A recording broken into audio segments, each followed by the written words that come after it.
Good morning.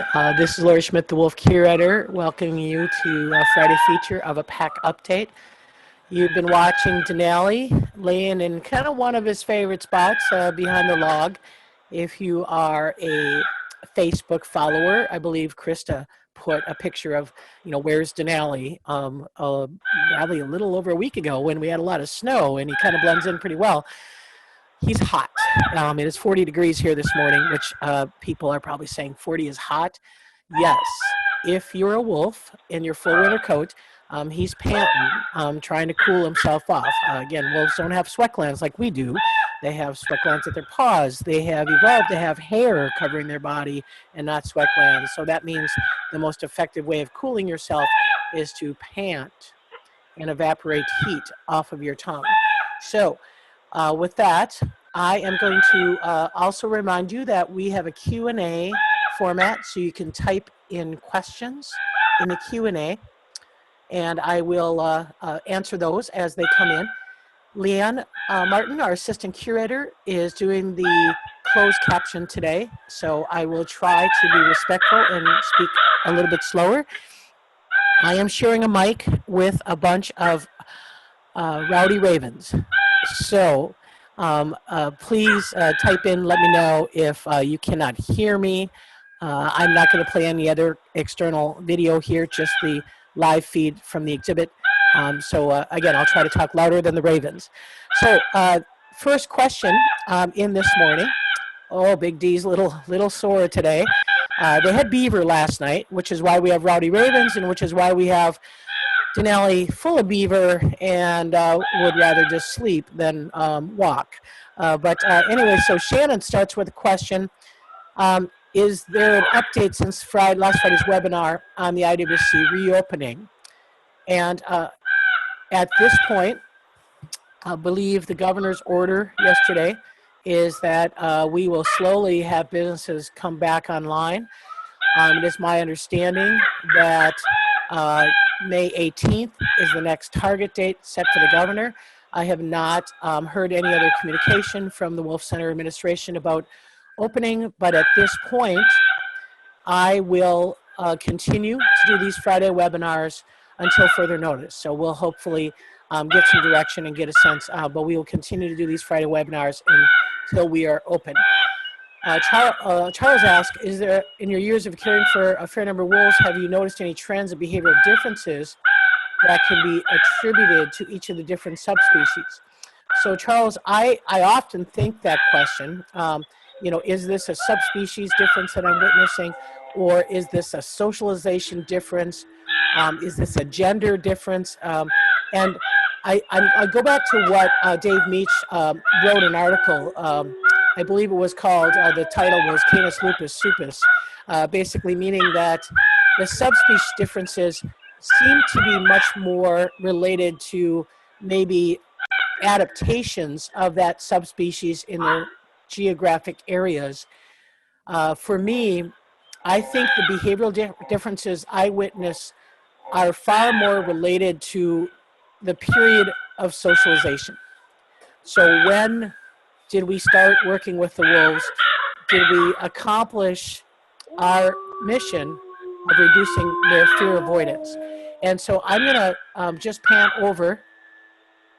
I hear Grayson somewhere howling in the distance. Or is that Grizzer? The other day we thought we heard Grayson, but then Kelly and Leanne came in and said, oh no, Grizzer started to howl. Grizzer hasn't done that in years. So I have in my view Denali and Axel, but I do not see Grayson. So that might be a Grayson howl. Oh, there he is. That's a Grayson howl.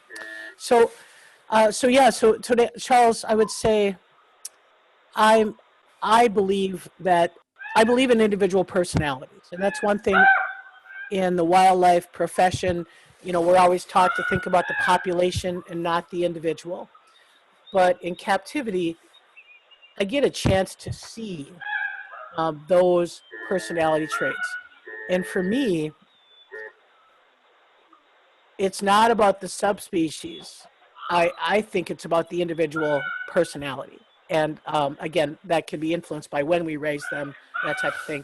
But I see so many differences between Axel and Grayson, and being brothers, that are probably attributed to who they are as individuals.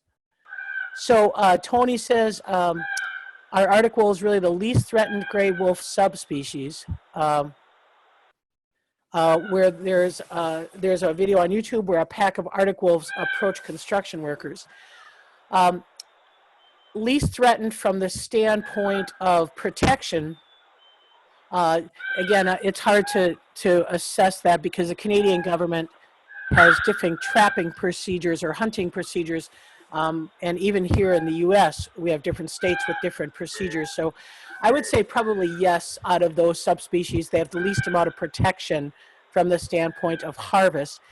And they probably have the least amount of fear avoidance, just from the standpoint that we seem to think that due to bounty systems for generation after generation, wolves, whether it be natural selection or whether it be learned behavior, wolves' fear avoidance behavior where there's higher concentration of humans has characteristically been very fearful. They see humans and run. Now granted, that's changing when we get more people habituating with food. But in the Arctic, and clearly the Arctic wolves in construction areas, they live in total darkness, for multiple months of the year as obviously the seasons progress. So the human component is probably not that high in their environment. And so there may not have been as enough experience to associate fear avoidance behavior. There's also a theory that when we bountied animals and we selected out and we hunted, meaning wolves that were hunted under state-sponsored bounty, and again, starting in the 1600s in the east part of the United States and really not ending until the Endangered Species Act in 1970, but that when you bounty wolves, you predispose the harvest to the bolder personalities. So going back to that question, when you look at Axel and Grayson, who are brothers, Grayson's extremely timid.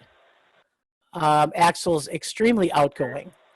If you had a bounty system and you had those two brothers and you had those two personality traits, I would suspect that Axel would have been harvested first and Grayson would have learned or would have associated his timid personality to retreat.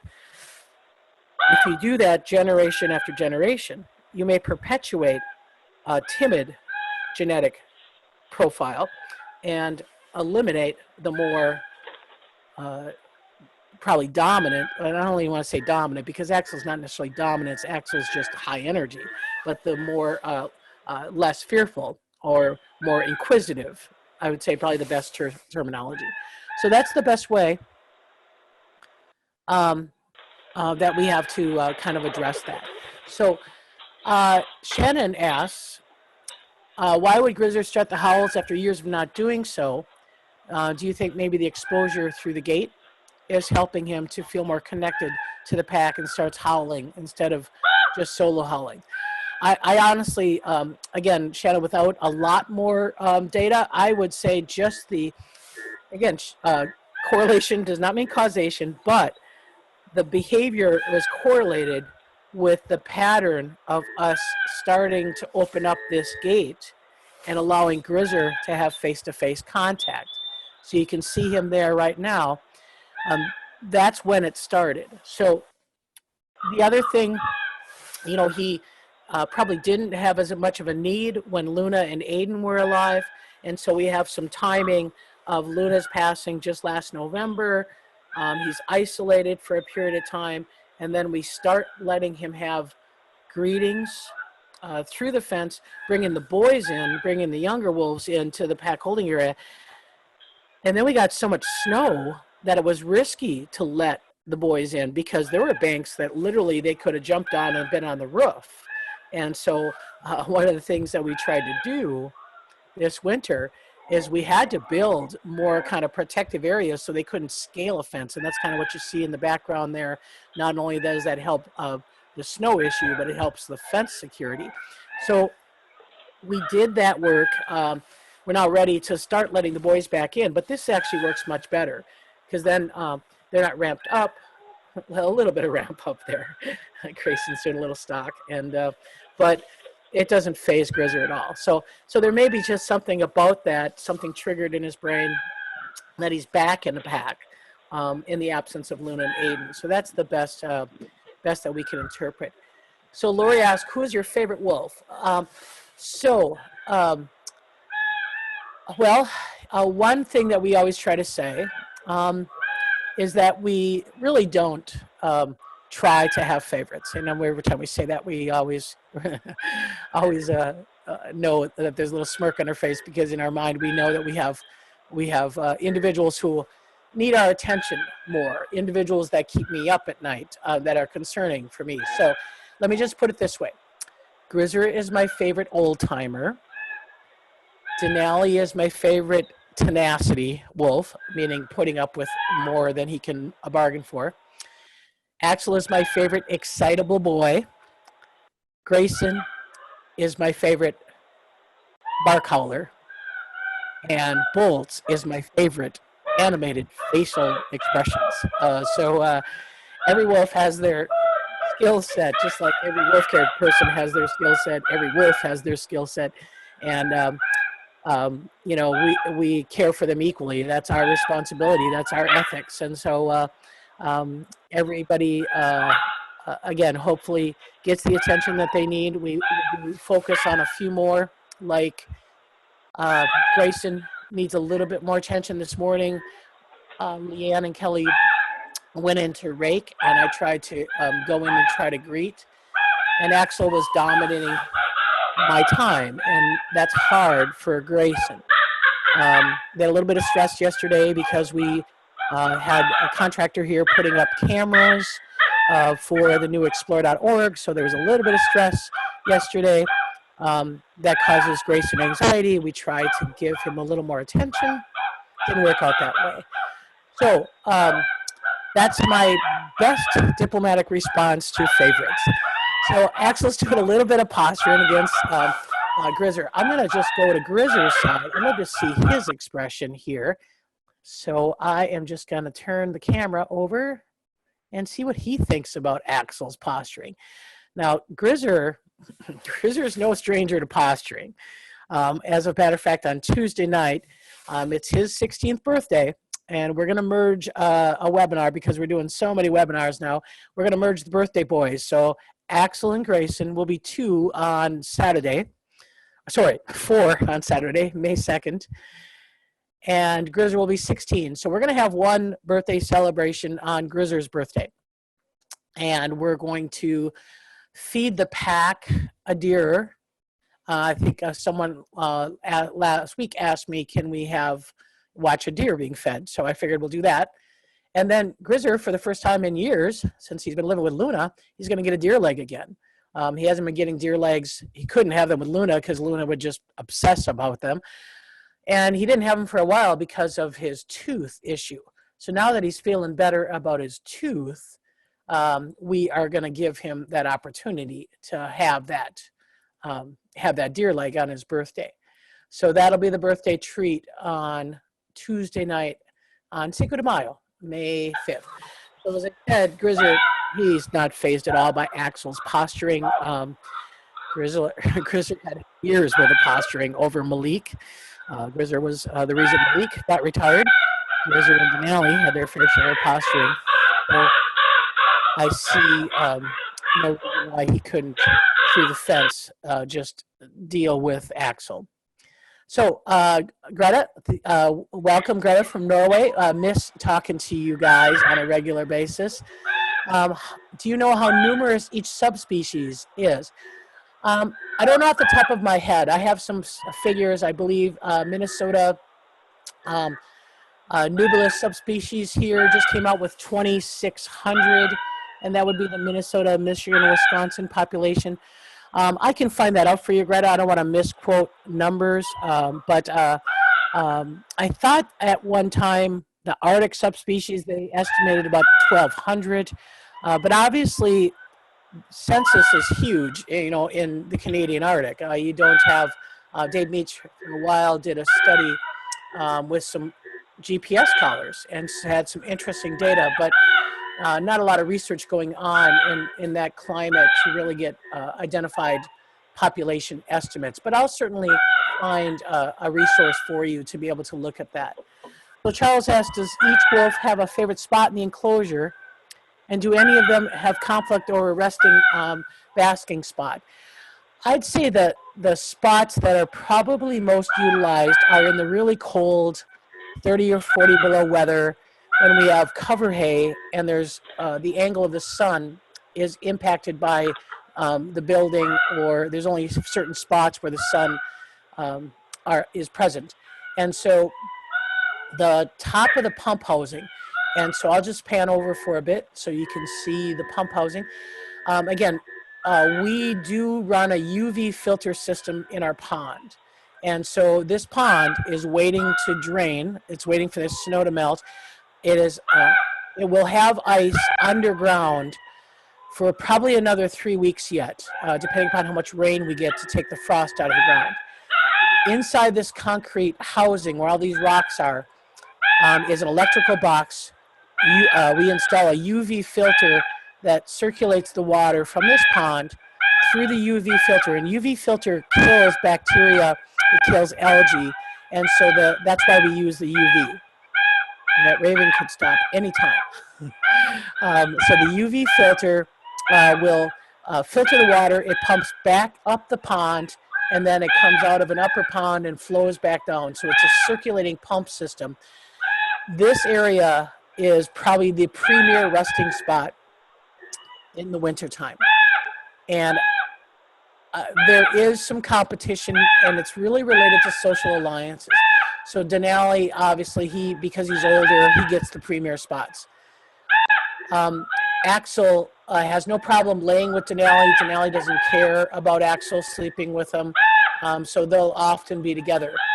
Bolts will typically sleep where Denali does, but if Grayson or if Axel's too obnoxious, Bolts will then sleep alone. And so by obnoxious, we just basically mean like this behavior he's doing right now. Tail up in the air, doing these quick little half boats where he's going to try to pounce on somebody.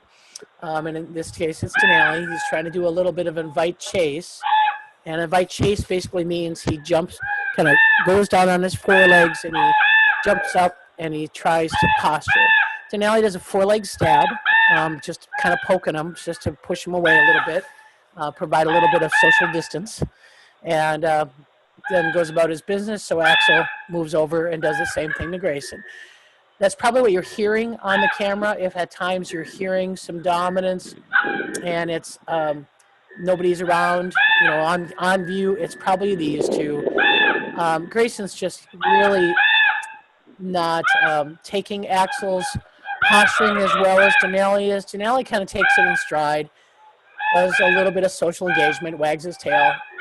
Grayson's having a little harder time with the frequent ride-ups and chin rests from Axel. It's definitely making Grayson a little bit more agitated. So that's something I've been hearing on the webcam a little bit. So I'm going to just switch back and see if Kelly has started feeding Grizzer. Grizzer, again, gets a morning breakfast. There's Grizzer. Looks like he's not actively eating. Oh, she's doing scat. So I think he's waiting on breakfast a little bit this morning. We're, again, trying something new. You might notice where we moved the panel out a little bit bigger. So before we had all this ice and we had it just part way open. So we only had like about a foot to be able to interact. Now, because the ice has melted and we moved some rocks yesterday, now the gate can be swung wide open. So he's got a whole body length there. So he can be standing there in a T formation, meaning sideways. And you may notice that in behaviors. The T formation is when two wolves approach each other and one turns sideways to kind of block. And so that gives Grizzer more freedom to be able to maybe do some more body posturing. That's probably what got Axel a little bit excited, because Axel likes to body posture. And if Grizzer is going to have a T1 tail and give him a T formation, Axel's going to want to respond to that. So it is certainly one of those things where we see change, and change can change the little bit of attitude. Wolves don't like change. Wolves like consistency. And so even just that little change there caused him a little bit of anxiety. So again, this is Denali. Denali, you might have noticed, turned 12. And he is doing quite well. We were a little concerned when the snow was melting in the pond. Those of you who are Minnesotans, you probably know what we mean when we say the bottom falls out of the snow. That means that there's enough moisture in the snow from warmth or rain that we can't, it doesn't support our body weight anymore. So you post home and you walk and then you fall through, and you walk and you fall through. And I was watching that on the pond, and that's really hard on Grizzer's, Denali's hips. So falling through the snow is something that is a risky time of the year. So hopefully that's going to fade away. As soon as that pond drains, meaning the water goes from that pond all the way underground, about maybe 300 feet back to the end cap. As soon as we see water springing out of that, we will fill that pond and allow them to have an opportunity to cool themselves. So the question is, where is Bolts? That is a good question. He was out this morning. I don't see him right now. Let me pan the rest of the enclosure and see if he's hanging around. Not over there. Could be in the den. He could be. And let me just pick another camera. There's Axel doing a raised leg urination. And this is what I call the behind the scenes camera. This allows me to look in the medical pen. He's not in the medical pen. He's not loose in the yard. It's always good. Where's my dog? I think I brought Tina here this morning. Yeah, my dog is gone and Bolts is gone. I hope they're not up to no good. Take the truck and go for a joyride. I don't know, I'm missing 2 canines this morning. I suspect Bolts has just had enough and is going to take it easy. And he'll make an appearance. Kelly's going to do meds. Probably had enough with that boy. That's the T1 tail of Axel. Usually if Axel's pretty excited, which he was this morning, I don't know why. Again, being fed beaver last night should have calmed them down a little bit. But looks to me like Axel still got a little bit of excitement going on. So another question, have you had any luck getting Denali to take his Dasaquin? That would be a no. Yesterday, he did take his ivermectin. Ivermectin is given once a month. And that ivermectin is needed for parasite control, but it's mainly heartworm control. And so we do that once a month, and it's always important that they get that. So that's done in butter. Oh, Denali's going to eat another beaver for you. In case you were having breakfast, Denali thought he'd share. So the ivermectin, usually, we have a butter treat. Is that Kelly? Okay, you can tell her she can feed Grizzer. Yep. So ivermectin is parasite control, but it's also, like I said, heartworm control.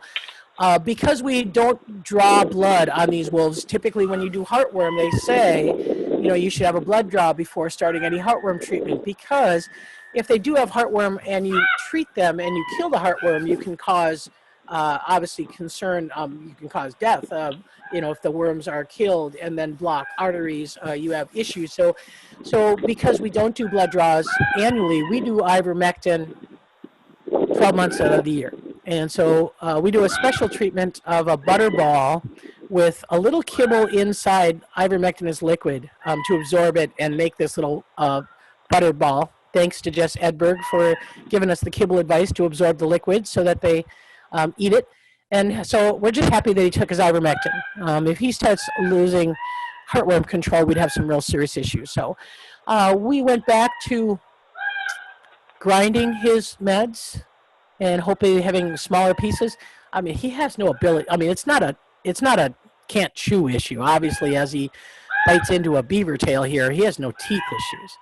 This is a psychological issue because we had him on antihistamines for so long because of the mast cell growth that he had out of concern for what his brother had, which was mast cell tumors. Denali had similar growth patterns, so we wanted to try to curb those. We're waiting for his medical exam. Again, the stay-at-home order got extended here till May 18th. We're waiting for a direction from the vet clinic if that means they can start taking non-emergency cases. Then in the next week, we'll get an exam and we'll have the vets look at those little lumps on him and make a determination if there's something more serious. But at this point, we're just kind of in a holding pattern. So we took him off of everything because if there is something more serious, we want him to willingly take meds. So this is more of a psychological problem for Denali than it is a food-related problem. So Keith asked, hi Keith, how you doing? Miss you. Will I be able to control the Explore.org cameras? No, actually, they're going to have someone at Explore.org who is going to be responsible for helping to move the cameras to be able to get better view, which is better because I am very, very busy. You know, again, I might be at my desk. Well, lately I've been at my desk a lot processing webinars. But, you know, once the summer starts and we start having a lot of outdoor tasks, I may not be able to keep an eye on the cameras. So Explore.org will have that. And let me just share with you where that camera is. I'm going to zoom in over here because I'm sure you don't need to watch Grizzly, beaver tail while you're having breakfast. Here is the new camera. It is pan, tilt, zoom. It has infrared lights. It will feature the back of the den. So it can zoom 360, but obviously this fence line, it'll be able to see up in the front where the wolves kind of frequent. It'll be able to see the den as well as the top of the den. And it will be able to see this entire hillside, which is where they sleep a lot during the summer. Again, we're not, we're still in the stages of putting this up, so we're waiting for a media release, that'll talk about this. But my understanding is Explore.org will feature these. We'll share their feed on our website so you can see their cameras. We will still have our retired cams as our broadcast because, again, those are something that I feel a little bit more likely that I want to control. For Grizzer's sake, he's going to be 16. There's no doubt in the next year or two, or it could even be months, to find a circumstance where he might be in a decline that is not very dignified.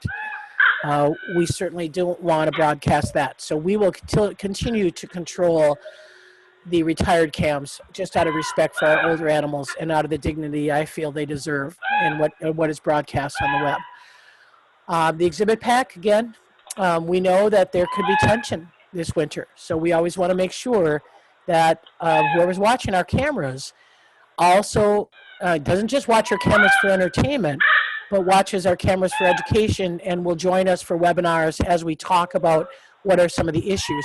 So we have agreed for Explore.org to have a live chat maybe once a week where we can be live through Explore.org and have either one of our wolf care staff just be on on live mic to be able to answer any questions that people have. So I'm really looking forward to that interactive kind of component to it.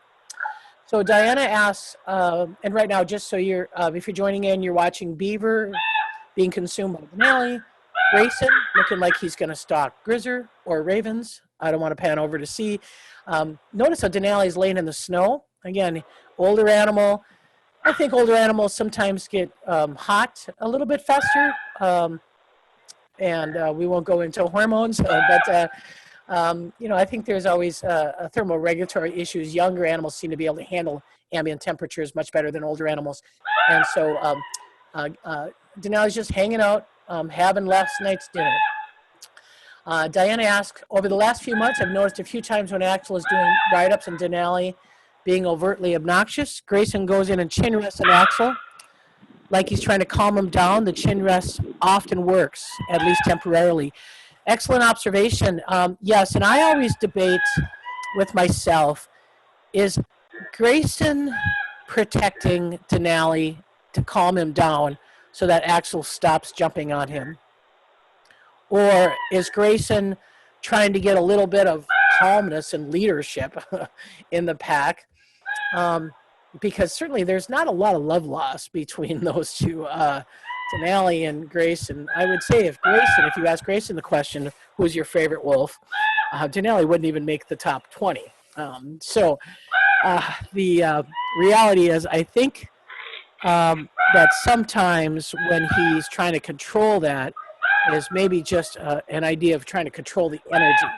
And maybe he's looking up for himself, because if Axel gets more dominance, Grayson gets more redirection. And so maybe there is something to that. Until they start speaking, I just can only just kind of interpret what's going on. But I've noticed that as well. Grayson's getting a lot more confident about taking on Axel. The other thing, which I posted a very short YouTube, again, I'm doing a lot of webinars and doing a lot of big, long processing videos.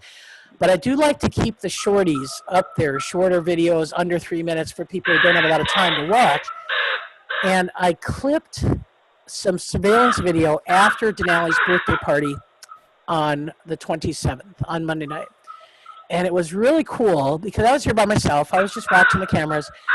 And Bolts and Grayson were nose to nose. And I watch Bolts a lot. Not right now because I can't find him.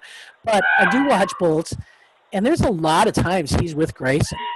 And Grayson will come and sleep next to him, choose to sleep next to him.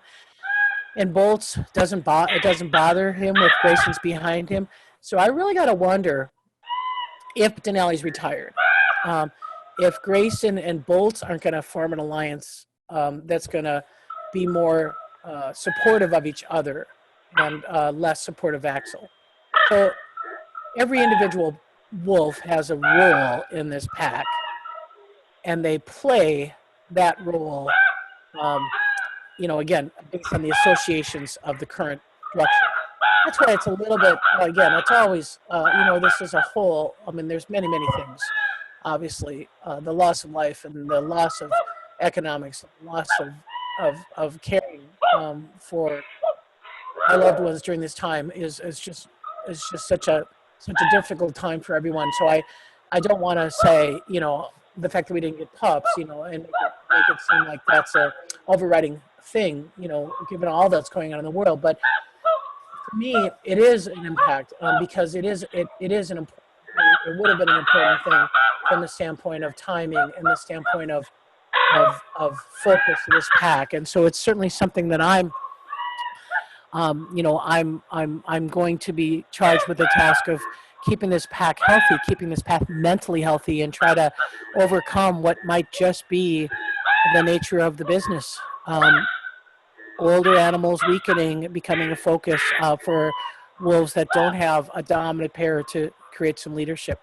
So that's my task for 2020, 2021. So I am going to go see if Grizzer's having breakfast yet.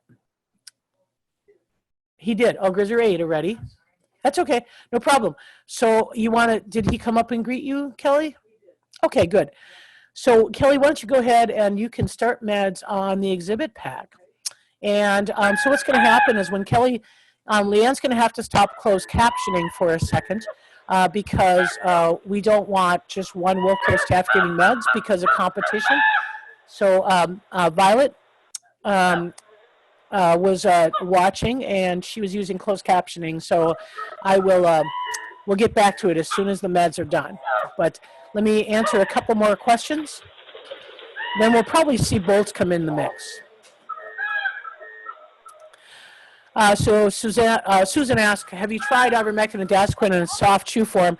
Yeah, Denali doesn't care for either. Oh, there's bolts. And yes, it was an axle issue. And so, yep, Bolts' confidence is pretty low. So you can see that's why Bolts was staying a little bit socially distanced from the pack. So with Leanne and Kelly, again, their task is to try to spread it out, try to make that a little less problematic for Bolts. Yesterday, Bolts had a circumstance where I can't remember what we were doing. It must have been doing something in Grizzly's pen, and I looked over, and Bolts. Oh no, it was Wednesday. Bolts was in the chute in the medical pen. This is the chute, and behind him was Denali and Grayson were stuck in the medical pen, and Bolts was just standing at the chute, not letting them out. Grayson got panicked because being stuck with Denali anywhere is probably Grayson's, least favorite thing. It may be like being on a cruise ship for multiple weeks. He was not happy. So finally, and Bolts would not move. Bolts just stood in the chute, wagging his tail, facing off to Axel, not wanting to, he had a lot of power there. So what I ended up doing was I closed the door of the medical pen and kind of blocked it so Bolts couldn't look out. Well, that made Bolts a little uncomfortable, so he backed up and went into the kennel, and then that put Denali into the chute as the first one in the order. Then I opened up the back chute, and then Denali came out, and then Grayson came out, and then Bolts managed he came out a little bit later, but he was being blocked by Axel. So that's why I say personality-wise, these guys have a little bit of an issue. But the other night, I watched the surveillance camera, and in the middle of the night, there was no conflict with Axel and Bolts. So, I always wonder, do the Wolf Care staff create a higher energy and a higher level of excitement that maybe changes the dynamics a little bit? So as the curator, I can't make a decision based on one moment. I have to make a decision based on all the evidence that I have on pack compatibility. Like I say, I certainly don't want to change, take Denali out because Grayson grabbed him one day. Because the other 23 hours of the day, Denali's wagging his tail and eating the beaver and guarding everything and caching everything, and life's fine. Just because he has one bad moment. And I think, those of us who have families recognize that, you don't kick your family out just because you have one bad day. But we are always mindful of his health. And that's why, to me, this medical exam is probably the most important objective I have in the next month, is to assess where is he, what's going on, how healthy is he. He is 12 and he's still in here. I mean, that just blows me away. As I've said, he's the oldest wolf we ever managed here in the exhibit with these young ones, and he seems to be doing okay. So we will continue to kind of assess that. So that was the morning meds. Pretty calm, not a lot of drama. And again, I think because we were already in there this morning, taking hay out, that kind of helped. So a couple more questions about Explore.org. Susan said she's watched other Explore.org cams. They do an excellent job. And again, we're just appreciative of that. Shalon asked, will Explore also have a camera that would show the wild wolves in the general area near the Idaho Sea? No, I don't believe so. Right now, we're only putting in cameras. Well, let me show you where the second camera is, Shalon, and we might, that's how you wouldn't still see anything anyways. The second camera is going to be right up here, and that's going to give us all this, a view of the upper den. And the upper den is dug holes. It's underground. I think they were dug in 1993 when we built this. Ben Lakota dug them, and so you're going to see a much different forested view of this pack. This could swing 360, but I'm afraid unless those wolves climb trees, we wouldn't be able to see anything as far as down on the ground. So those are the two cameras that we're investing. Again, the frequency of wild wolves is pretty limited. I'd say you'd have a camera that had 23 hours or maybe 300 hours of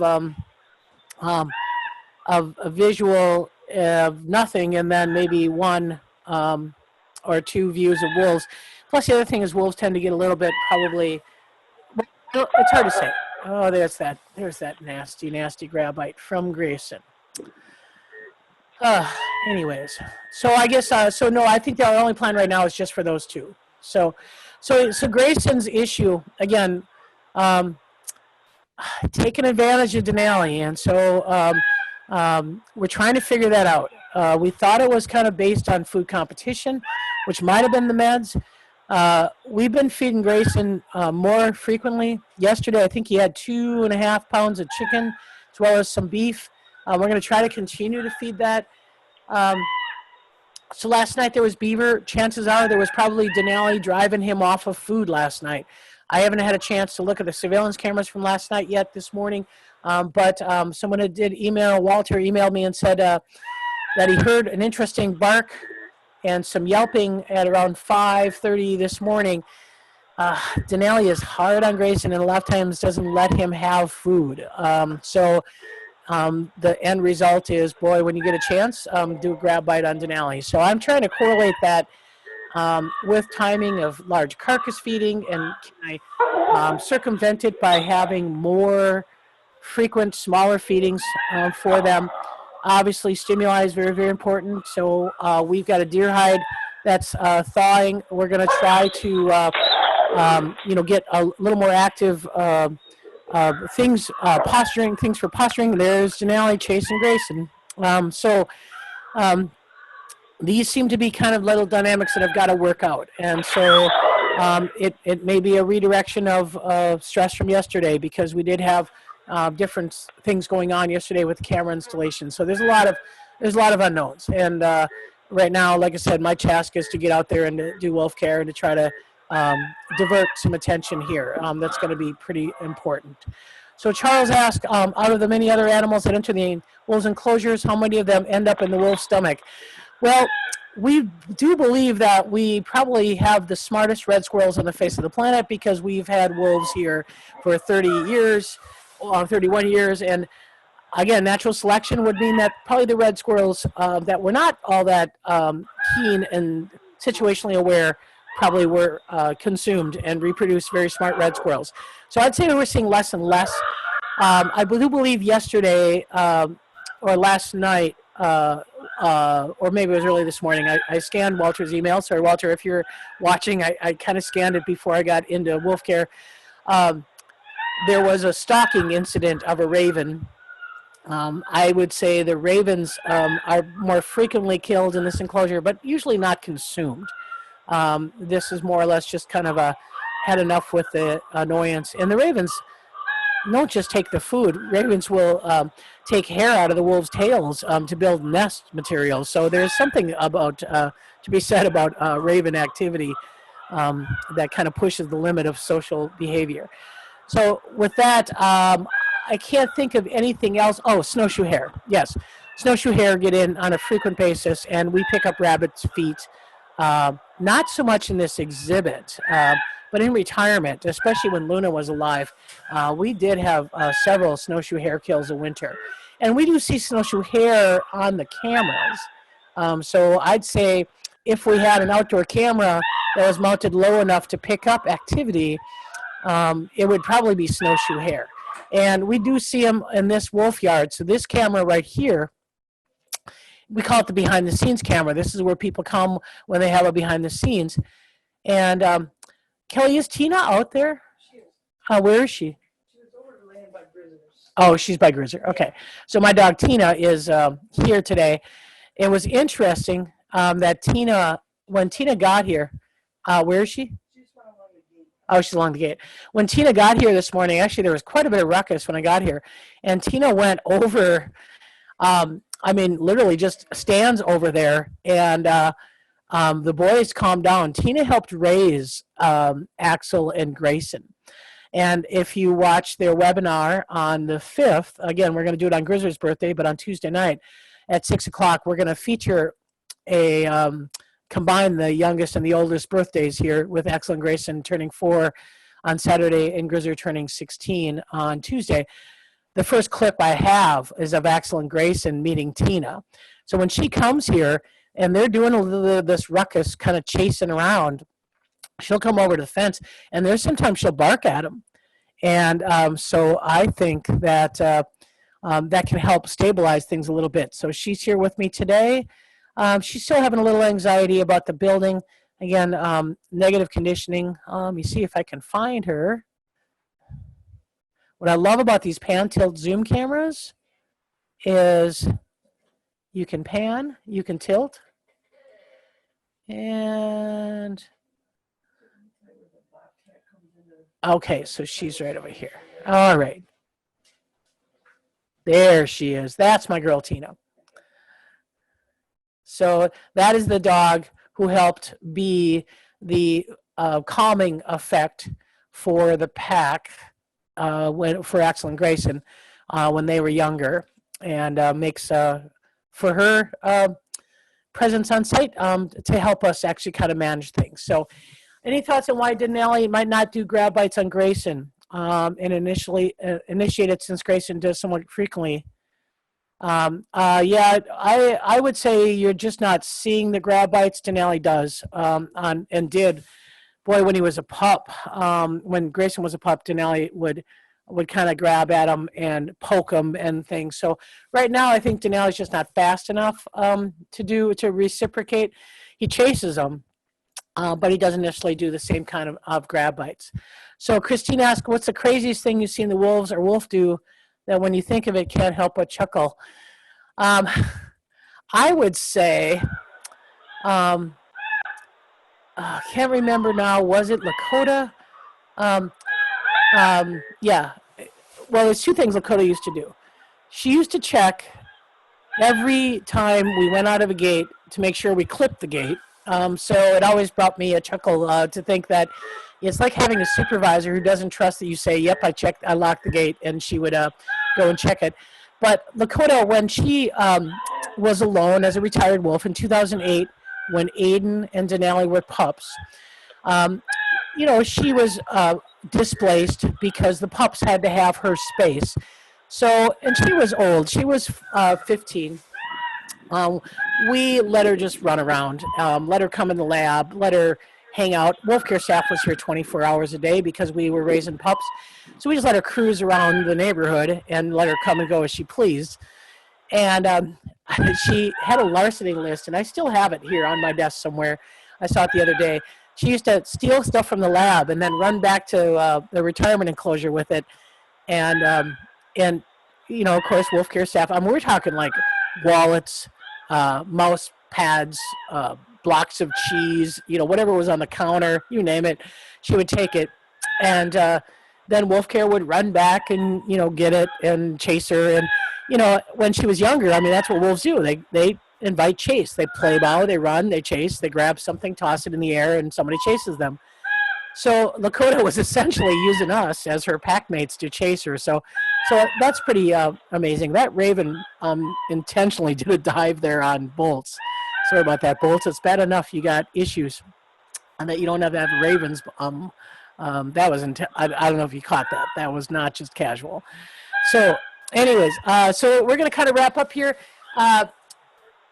Yeah, sorry, Keith. Yeah, I remember that. Tina managed Keith while he was here meeting the exhibit pack.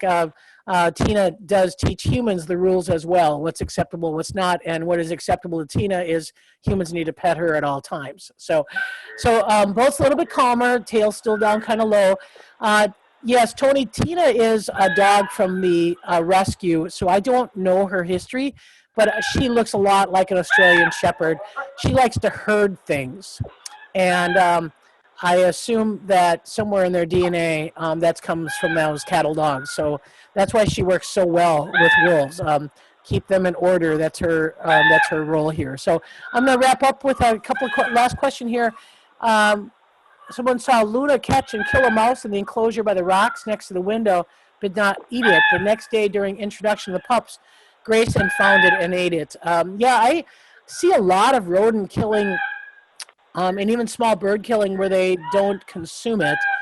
And certainly, I think the biggest challenge I have in captivity, I've always had this ethical concern for me in my job, is am I meeting the mental needs of these wolves? Am I providing enough stimuli? Am I providing enough, uh, you know, uh, uh, these animals have a strong predatory drive. Am I allowing for that to be met and not causing redirected behavior because of boredom? And so I often wonder that, and I'm very fortunate. This exhibit has so much natural stimuli. So obviously you hear ravens, you hear obviously the ravens, but eagles and tree frogs and the blowing of the wind and branches and leaves and things that are really natural elements to them. We supplement with enclosure enrichment, but we always want to be careful because if we use food, again, we know that we create some food competition. So we obviously are not going to bring in live prey to let them kill. I mean, that's just not ethical. It's not fair to the prey. It's not ethical. But we do use things like beaver tail popsicles. We do use watermelons, although the wolves are not all that keen on them. Oranges are sometimes kind of fun. We use deer hides, frozen deer hides. We use pig's ears. We use dog hair. We use camel hair, thanks to Christina and the connection at the zoo that we had. We use, different kinds of things that novel stimuli, things that are new. So that's real important to them. We have, I'd say, if I had to look back at their preference, beaver tail popsicles are probably their preference. So in other words, we take a beaver tail, freeze it in water. They love beaver tails. That's what Denali is now eating on a deer leg, but he started eating on a beaver tail. It's full of fat. It's got a great taste. I know people who culturally have generation after generation have made beaver tail soup. It's if you live in the north and you live in a cold climate, it has a very high density. That's all it is fat to help buoyancy. And so we do see even just having carcass feeding. So that's an important part for our exhibit is even though the ravens also get a benefit from the carcasses, but even the wolves, just having those bones along to chew, it helps with tartar so they can clean their teeth. There's so many benefits to carcass feeding that are not just physical, but also psychological as well. So with that, I think that was the last question. So I want to thank Leanne for closed captioning and keeping up, I hope, with me. We are trying to investigate other ways to make that as a regular feature. It's a challenge, obviously, for someone to directly type what I'm saying and try to keep up. I wanted to, hopefully Violet is on. I wanted to make sure that Violet did see. Violet and I did a special session last Monday, and I told her that I would have her watch the wolves getting their meds. So hopefully that answered her question. And to, again, everyone else who's watching us, who's supporting us through this difficult time, we really appreciate it. We will continue to do Friday updates until we are open again to the public. And I will hopefully see some of you on Grizzer's birthday webinar. Again, Grizzer turned 16 on May 5th, and we are sharing that birthday with Axel and Grayson, who will be 4 on May 2nd. And I will share video of both of their I consider significant moments as pups and adults. Boy, that Grizzer is spry for a 16-year-old. Can't keep up with him. He must have went in the vestibule. So with that, I will sign off.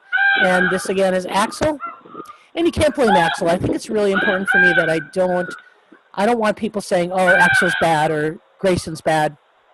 This is just wolf behavior.